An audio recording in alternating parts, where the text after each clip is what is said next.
Yeah. you don't get caught up in all the, I'm going to say, minutia of it. You just kind of feel the energy that there's some stuckness there. You help to clear that energy.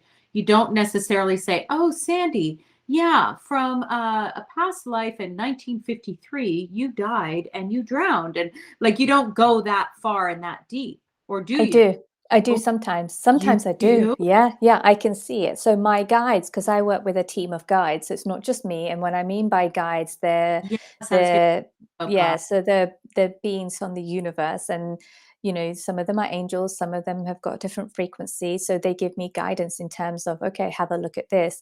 And I'm quite visual. So when I'm feeling into your energy, sometimes I'll get exact dates where I can get the actual visual that has happened and how you've died exactly, and when you died, with your male, female, whatever.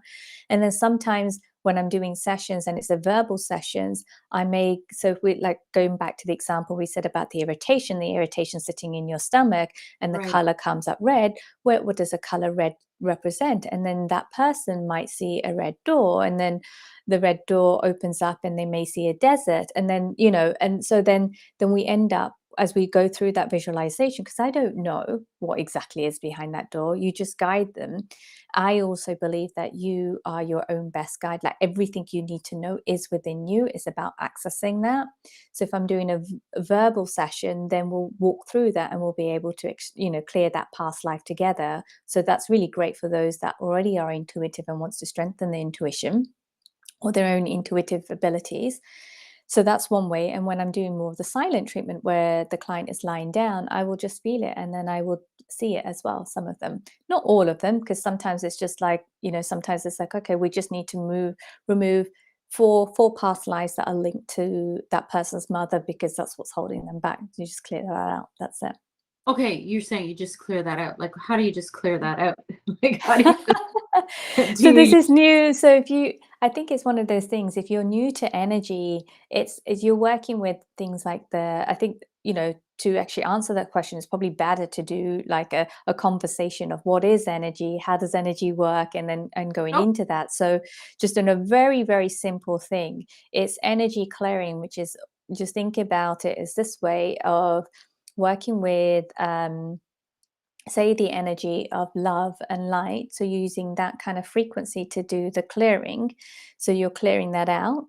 And there's different tools and techniques. So you can work with the violet flame, you can work with sunlight energy, you can work with the earth energy.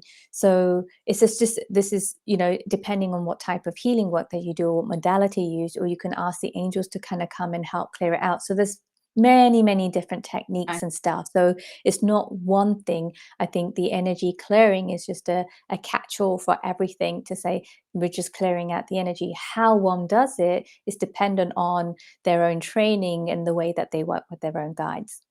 Okay, fair enough. I know so I've been, I call myself a student of feng shui, because I Mhm. actually did a lot of research. I had a feng shui consult. It's a long story. I'm going to try and make it short. But ever since then, I have found it very important that if there's any kind of situation, if there's kind of negativity, I have my own way of clearing that energy. Let's say I have an argument with my 16-year-old teenager. Happens for sure. And I want to clear, because like you said, somebody else can walk into the room totally apart from the argument and feel it.